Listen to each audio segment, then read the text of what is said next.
The gun was still warm in Cynthia Rivers' hand when she realized three things simultaneously. First, she just shot the most powerful mafia boss in New York. Second, his girlfriend Valentina had been standing in the doorway the entire time, watching. Third, the woman was smiling. Not the shocked gasp Cynthia expected. Not horror or fear or even anger. Just that cold, calculating smile that made Cynthia's blood run ice-cold despite the heat radiating from the weapon trembling between her fingers. "Well," Valentina said, her Louboutins clicking against the white marble as she stepped over the spreading pool of blood. "I certainly didn't expect that from the help." Gennaro Spitaleri lay motionless on the floor of his Tribeca penthouse, his Tom Ford shirt blooming crimson across his abdomen. His dark eyes were still open, still watching Cynthia with an expression she couldn't read. Surprise? Betrayal? Or something else entirely? The morning had started like any other Tuesday. Cynthia had arrived at 6 a.m., key card in hand, ready for another day of making a monster's home pristine. She'd been cleaning for Gennaro for 3 months now.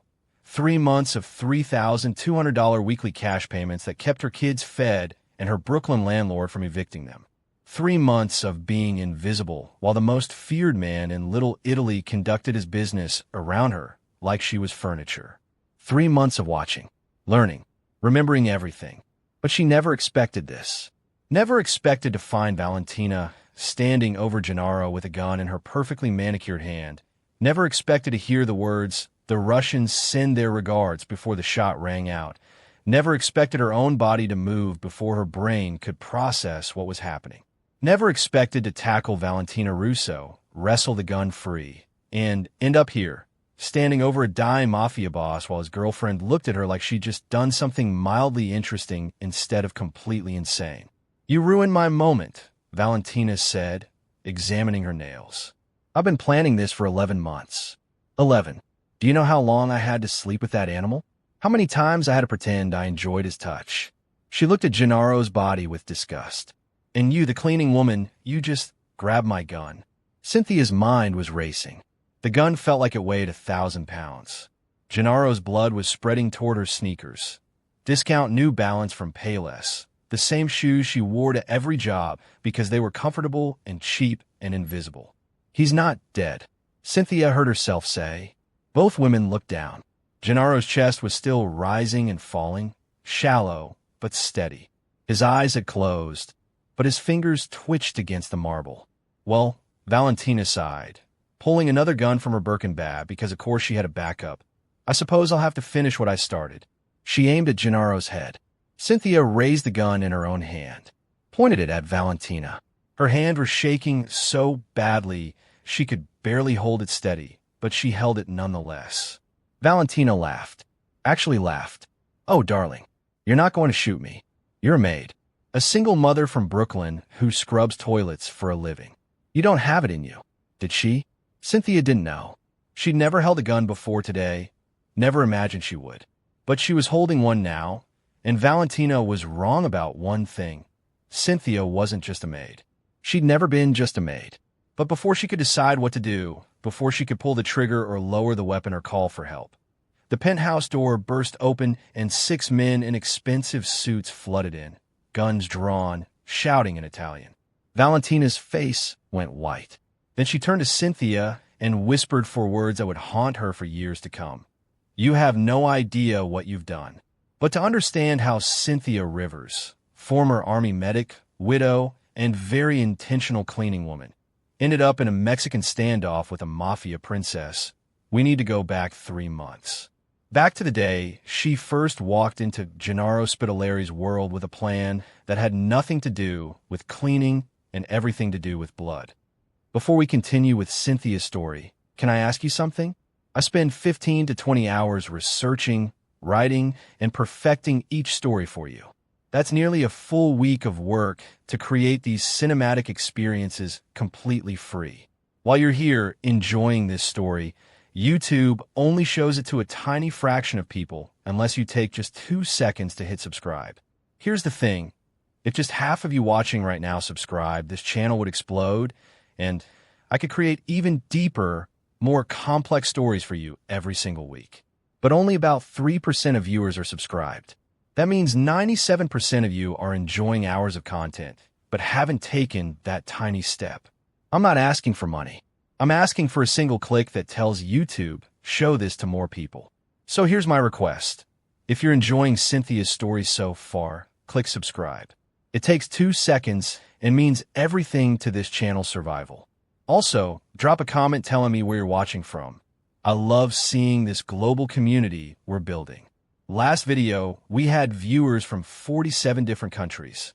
Now, let's get back to the story, because what happens next changes everything for Cynthia. 3 months earlier, Cynthia had stood outside the Tribeca building with a coffee growing cold in her hand and murder in her heart. Not the passionate, impulsive kind, the calculated kind. The kind that kept her awake for 2 years, planning and researching and waiting for the right moment. Her brother Thomas, not her son Thomas, but her baby brother, the one she'd raised after their mother died, had been 23 when Gennaro Spitalleri's organization killed him. Wrong place, wrong time, wrong face that looked too similar to his snitches. They dumped his body in the East River weighted down with chains. It took 6 days for him to surface. The police had done nothing. Mafia business, they'd said, as if that explained everything. As if Thomas's life didn't matter because he'd been black and poor and in the wrong neighborhood.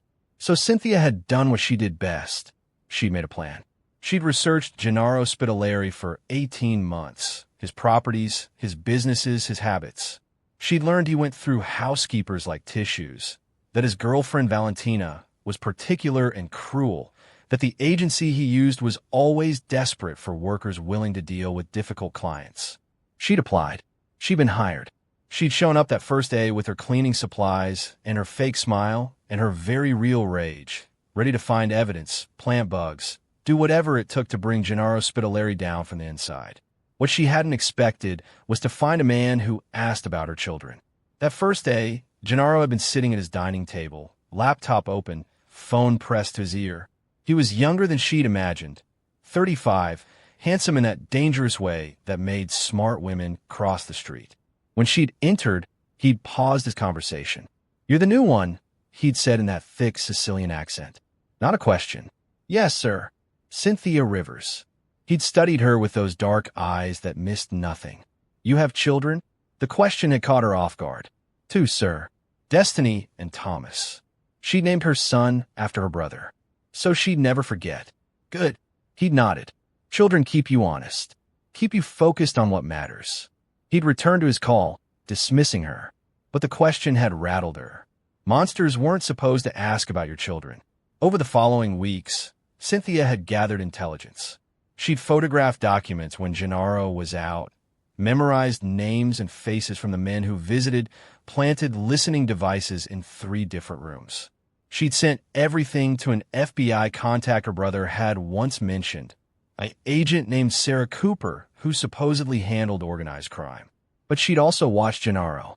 Watch him work 16-hour days, managing legitimate businesses alongside illegal ones.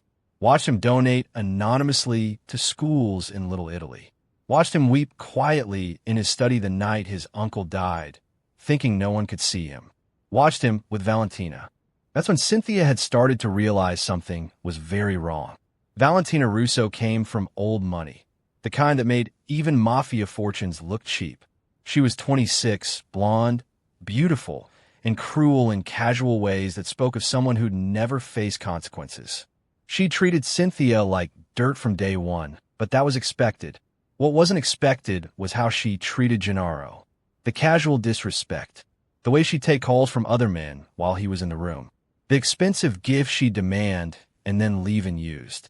The friends she'd bring to the penthouse who would speak about Gennaro like he wasn't there, mocking his accent, his Sicilian background, his new money status. Gennaro had never reacted. He just watched Valentina with those calculating eyes, and Cynthia had realized. He knew. He knew exactly what she was, and he was allowing it for some reason she couldn't understand. Until the night she'd overheard the conversation. It had been week 10 of her employment. She'd been cleaning the office late. Gennaro had given her permission to work evenings when the penthouse was empty. Valentina was supposed to be at a gallery opening, But she'd come home early with a man Cynthia didn't recognize. Russian accent, expensive suit, cold eyes. They'd thought they were alone. Cynthia had frozen in the office closet where she'd been organizing supplies, hardly breathing as their voices carried from the living room. 3 more months, Valentina had said. The families are almost consolidated under his control. Once he has complete authority, we make our move. And you're certain he suspects nothing? The Russian, Dmitri, Valentina had called him. Gennaro thinks I'm a spoiled princess too stupid to understand his business. He has no idea I've been feeding you information for a year. Valentina's laugh had been ice. Men like him, they see a beautiful woman and assume empty head. It's their fatal flaw. When he's dead, the families will fracture. We move into Brooklyn. You consolidate power here. Partnership as agreed. As agreed. Now, leave before he returns. Cynthia had stood in that closet for 30 minutes after they'd left, her mind rewriting everything she thought she knew. Valentina wasn't just Gennaro's girlfriend. She was planning a coup, an assassination, and Cynthia had a choice to make. She could let it happen. Let Valentina kill the man responsible for her brother's death. Get the revenge she'd been planning for 2 years without dirtying her own hands. Or she could remember Thomas's voice the last time they'd spoken. Sis, you gotta stop trying to save everybody. Some people don't want saving. But Thomas had been talking about their absent father, not a mafia boss who asked about her children and cried when he thought no one was watching. Cynthia had made her decision that night. She'd gone to Agent Sarah Cooper with everything. The coup plot, Valentina's betrayal, Dimitri's identity. She'd expected immediate action, federal intervention, protection. Instead, Cooper had smiled and said, "This is perfect. Let it play out." "Excuse me. We've been trying to infiltrate the Volkov organization for 3 years. Valentina is our way in. When she makes her move, we'll be ready. We'll take down everyone, Gennaro, Valentina, the Russians, the families. Everyone. And if Gennaro dies..." Cooper had shrugged. "He's a criminal, Ms. Rivers. One less monster in the world." That's when Cynthia had understood there would be no justice from the system. Not for Thomas. Not for Gennaro. Not for anyone.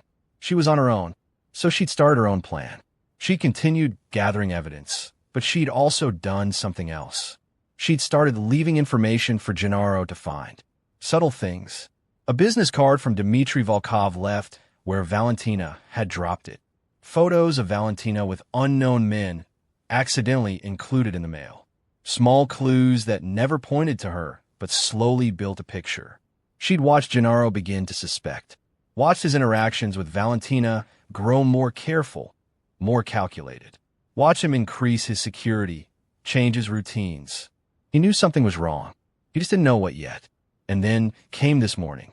Cynthia had arrived early, 5:30 instead of 6 a.m., because her daughter had been sick and she needed to get her settled before school. She'd used her key card, expecting the usual empty penthouse. Instead, she'd heard voices, Valentina's and someone else's. She moved quietly toward the sound, old military training kicking in, and seen Valentina standing over Gennaro with a gun. "The Russians send their regards," Valentina had said. And then Cynthia's body had moved before her brain could catch up. Tackle, struggle, gun on the floor, scramble, her hands closing around it. Valentina backing away, reaching for her bag. Cynthia standing, gun raised, no idea what she was doing, but doing it anyway. Then Gennaro's eyes meeting hers in that moment before his closed. The unspoken question, whose side are you on? She still didn't know. The 6 men who burst into the penthouse were Gennaro's inner circle. Marco Benedetti, his underboss, leading them. Marco took in the scene with one sweep. Gennaro bleeding on the floor, Valentina with a gun, Cynthia with a gun, and enough tension to detonate. "Drop your weapons," Marco commanded. His own weapon was pointed at Valentina. His men had theirs pointed everywhere. Valentina lowered her gun slowly. Smiled that cold smile. "Marco, how unexpected. Boss called me 10 minutes ago. Said if he didn't call back in 15, to come heavy." Marco's eyes flicked to Gennaro's still form.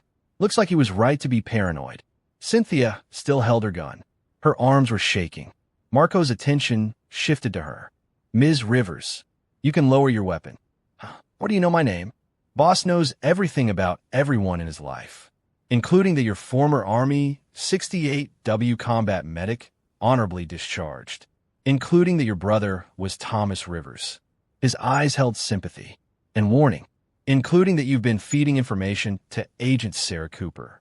Cynthia's blood went cold. Oh, you thought we didn't know? Marco almost smiled. Boss has known since week 2. He's been feeding you useless information and watching what you did with it. Imagine his surprise when you started warning him about his own girlfriend. Valentina's face had gone white. You knew? You knew and you played along. Gennaro's voice was weak but clear. His eyes had opened. Of course I knew, amore. You think I'm stupid enough to trust a woman who sees me as nothing but a stepping stone.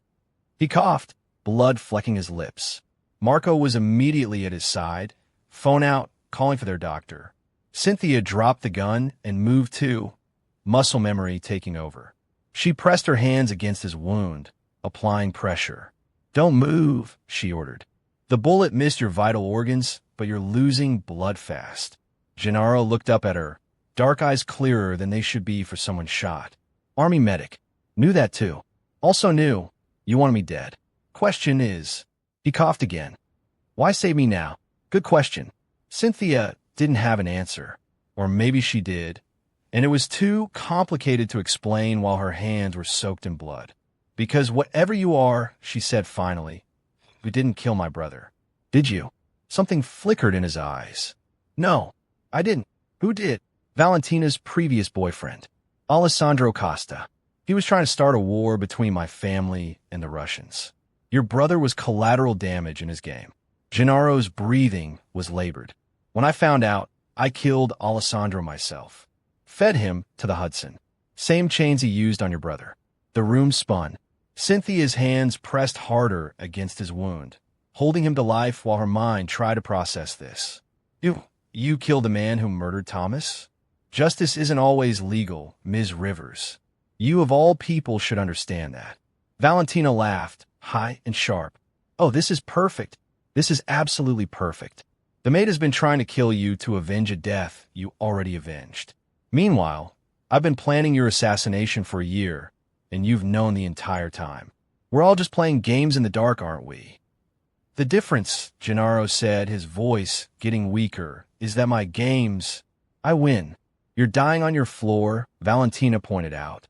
How exactly are you winning? Marco answered for him. Because we have everything on tape. The bugs Ms. Rivers planted. We've been controlling their feed to Agent Cooper, but we kept the real recordings. Every conversation you had with Dmitry Volkov, every detail of your coup, every admission of treason against the families. Valentina's smile finally cracked. You can't prove. We can. Marco pulled out a tablet, pressed play. Valentina's voice filled the penthouse. When he's dead, the families will fracture. We move into Brooklyn. You consolidate power here. Valentina lunged for the door. 2 of Marco's men blocked her. She spun, grabbed for the gun she dropped, but Cynthia was faster. Training overtaking thought. She swept Valentina's legs, brought her down hard against the marble, had her pinned before the woman could even scream. Stay down, Cynthia ordered, and Valentina did. The doctor arrived 7 minutes later. A real doctor, not some back alley hack, who took over from Cynthia with practiced efficiency. Cynthia stepped back, her hands still covered in blood, and watched as they worked to save the life of the man who'd killed her brother's murderer. Marco appeared at her elbow. You should clean up. There's a bathroom down the hall. What happens now? Now, Valentina goes to a very dark hole where she'll spend a very long time wishing she died instead. The Volkovs receive a message about what happens when you betray the families. And you, he studied her. You make a choice. What choice? Boss wants to talk to you. Well, he's not bleeding out. He has a proposition. Cynthia looked at Gennaro, unconscious now while the doctor worked. Looked at Valentina, zip-tied and silent, her perfect facade finally shattered. Looked at her own hands, covered in blood she'd spilled trying to save instead of destroy. I need to call my kids, she said. They'll be worried. Already done. We sent a car to pick them up from school. They're at a safe location. Her head snapped up. You took my children? We protected them. The moment Valentina's plan fell apart, Dmitry Volkov would have gone after anyone connected to this. Your children are guarded by 6 of our best men. They think it's a special surprise field trip. Destiny asked if they could get pizza. Marco's expression softened slightly. We're not monsters, Ms. Rivers. Not to children. Cynthia wanted to argue, to demand, to fight. But she was so tired. Tired of fighting and planning and trying to navigate a world where justice was a fairy tale and revenge was all that remained. Can I see them? After you talk to the boss. He'll be awake in a few hours. Cynthia nodded, walked to the bathroom, washed blood from her hands, and watched it spiral down the drain in pink-tinged water. In the mirror, she barely recognized herself. 3 months ago, she'd been a woman with a clear mission. Destroy the man who destroyed her brother. Now she was a woman who'd saved that man's life and had no idea what came next. Her phone buzzed. A text from an unknown number. Your children are safe. They're eating pizza and watching movies. Destiny says to tell you she's fine and not to worry. Marco. A photo followed. Her kids, sitting on a leather couch in what looked like an expensive apartment, pizza boxes on the coffee table, both smiling. Thomas Jr. was giving a thumbs up. Destiny was making a peace sign. They looked happy, safe, unaware that their mother had just crossed a line she could never uncross. Cynthia typed back, "Thank you." The response was immediate. "Thank the boss. He gave the order to protect them the day you started working here. He knew what you were planning. Protected you anyway. Remember that when you talked to him." She stared at the message until her vision blurred. Gennaro had known she wanted him dead and had protected her children anyway. Had known about her FBI contact and had let her continue, feeding her useless information to keep her safe from blowback. Had known about Valentina's betrayal and had used it to set a trap that caught everyone. He'd been 10 steps ahead the entire time, and he kept Cynthia alive because... why? She was about to find out. Gennaro woke 4 hours later in his bedroom, the doctor hovering nearby. Marco had moved him there after stabilizing him. The white marble living room, now a crime scene, being meticulously cleaned by people who knew how to make evidence disappear. Cynthia sat in a chair by the window, still in her blood-stained clothes. She'd refused to leave until she got answers. You look terrible, Gennaro said, his voice hoarse. You got shot. I think I'm allowed to look terrible. He almost smiled. Fair point. You tried to sit up, winced, gave up. Marco says you tackle Valentina like a linebacker. Where did a maid learn to fight like that? I told you. I'm not just a maid. No. You're a former combat medic who spent 2 years planning my murder and ended up saving my life instead. Which brings us to the conversation we need to have. He gestured weakly to Marco, who helped him into a sitting position with pillows propped behind him. Why? Why what? Why save me? You could have let Valentina shoot. Could have let me bleed out. Could have walked away and gotten everything you wanted. Me dead, your brother avenged. Instead, you tackled her, called my men, kept me alive. Why? Cynthia had been asking herself the same question for 4 hours. Because you didn't kill Thomas. And because she hesitated. Because whatever you are, you protected my children, even knowing I wanted you dead. I protected them because they're innocent. Children always are. It's adults who make them collateral damage. His eyes were heavy, tired. Alessandro Costa killed your brother to start a war. I found out 3 weeks later. I don't tolerate that kind of chaos in my business. So I ended him. Marco said you used the same chains. I did. Justice should be poetic when possible. He coughed, reaching for water. Marco handed it to him. I knew who you were the day you applied to work here. Army medic, honorable discharge, brother killed by my organization. It wasn't hard to piece together why you wanted close access to me. Then why hire me? Because you were smart enough to plan carefully, bold enough to try, and loyal enough to feed information to the FBI instead of just stabbing me in my sleep. Those are valuable qualities. I wanted to see what you do if you learn the truth. So this was all a test. Everything is a test, Ms. Rivers. Life is one long examination, and most people fail. He took a labored breath. You passed. You saved me, even when it cost you your revenge.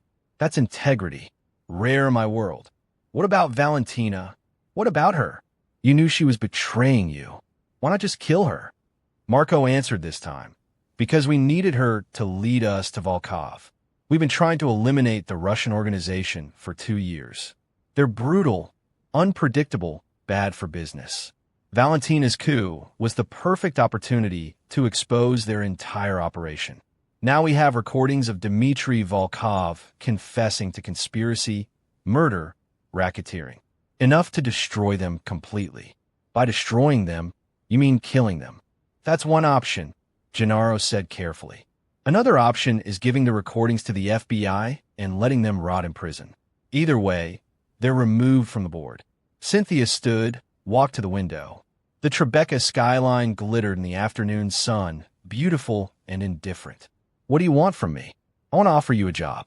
A real one. She turned. I already have a job. Cleaning your floors. You hate cleaning my floors. You do it because you needed access to destroy me. Well, you have that access now. You know everything about my operation. You have recordings, evidence, contacts at the FBI. You could still destroy me if you wanted. He met her eyes. Will you? The question hung in the air between them. Would she? Could she? Should she? Thomas's voice echoed in her memory. Sis, you gotta stop trying to save everybody. But maybe she wasn't trying to save Gennaro.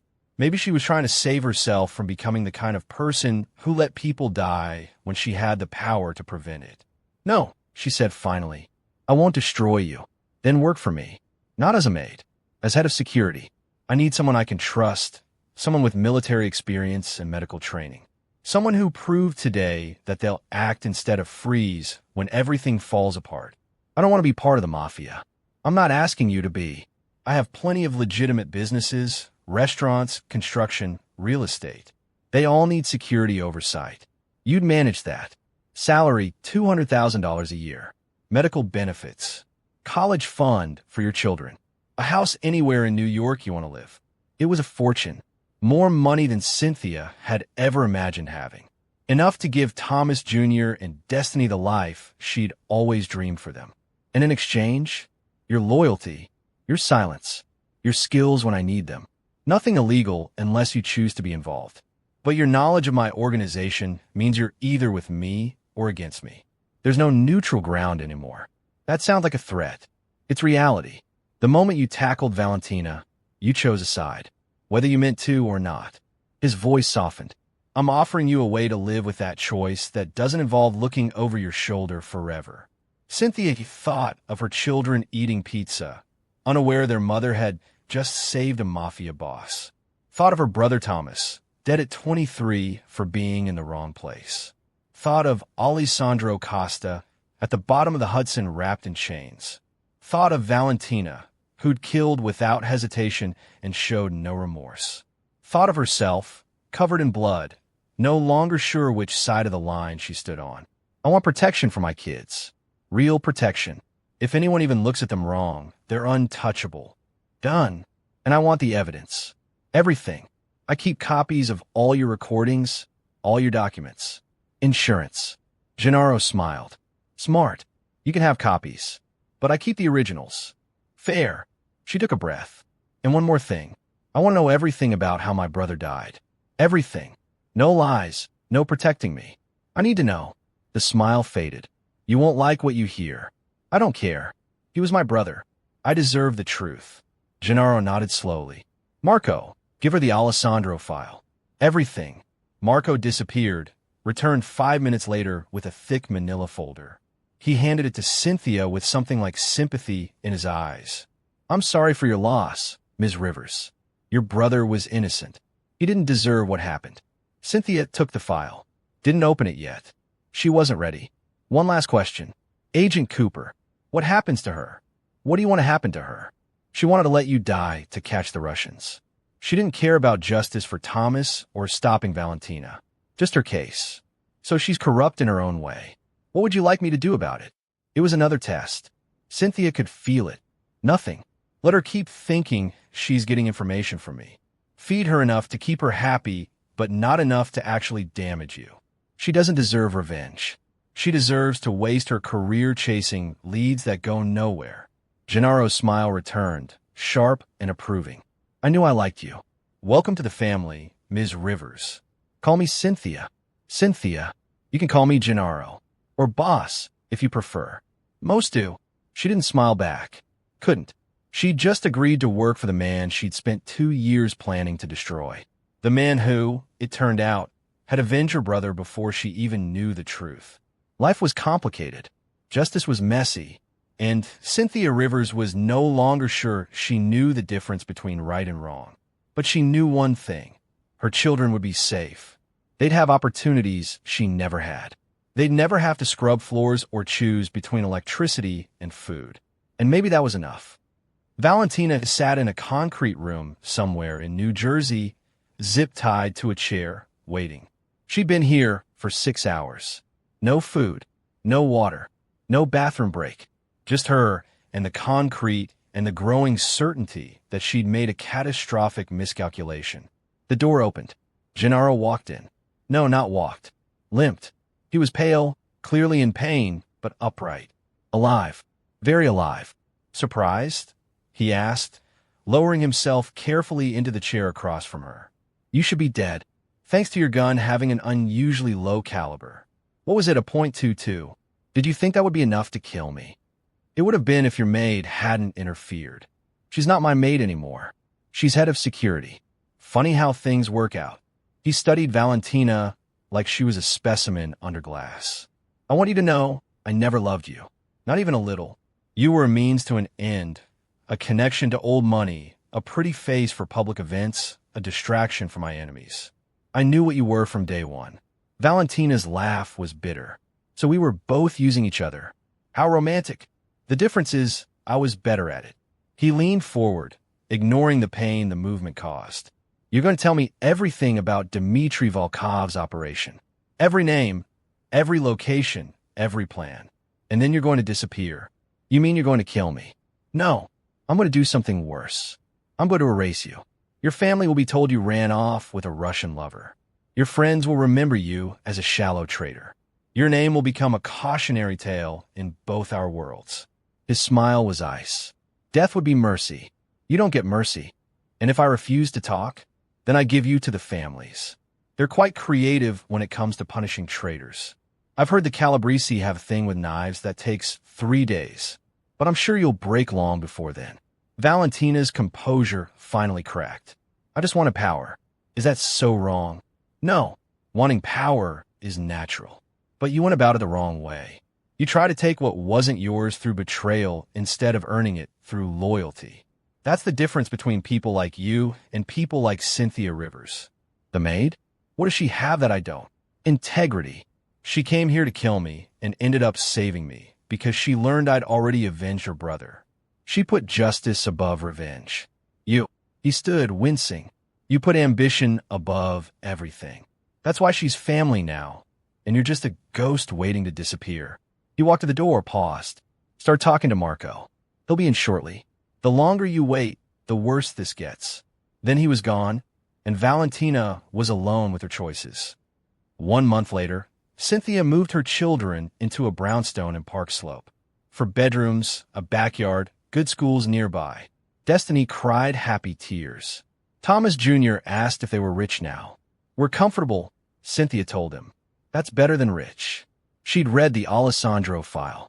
Every page, every detail of how her brother died.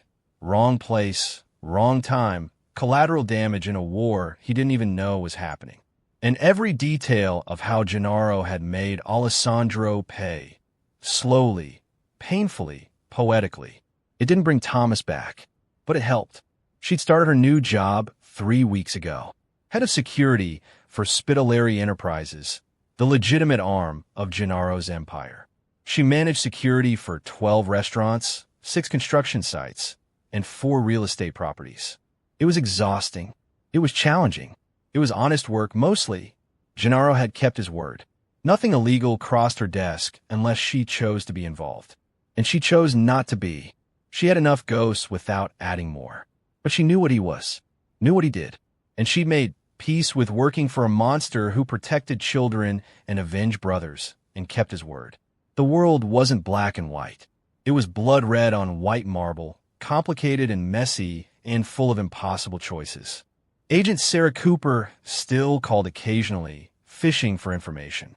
Cynthia fed her carefully constructed useless leads. Cooper never caught on.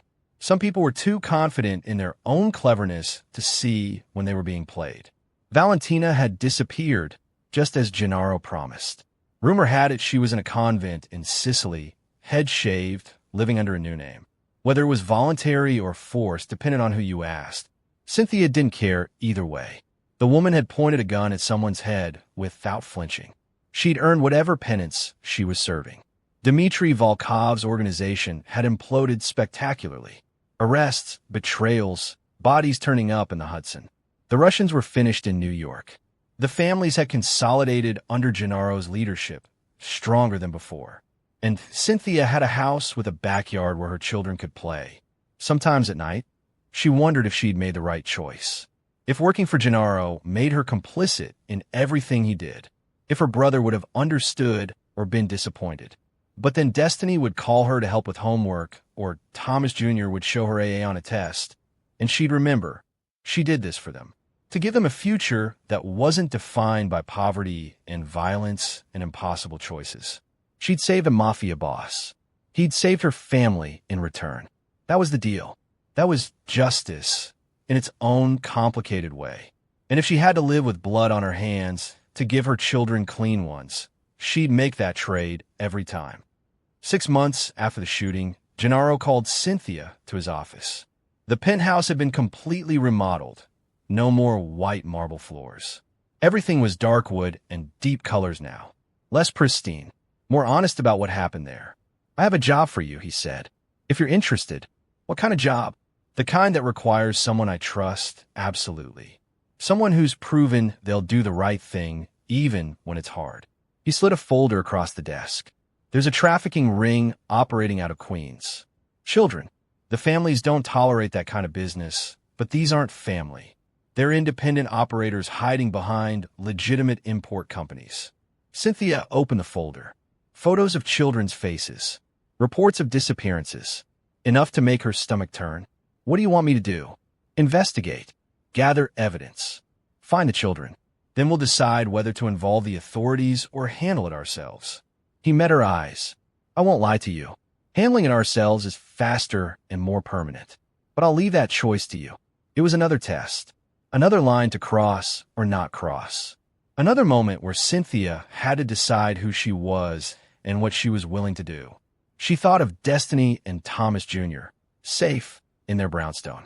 Thought of the children in these photos who weren't safe. Thought of her brother Thomas, collateral damage in someone else's war. Thought of the gun still warm in her hand that day on white marble, and the choice she'd made to save instead of destroy. I'll handle it, she said. All of it.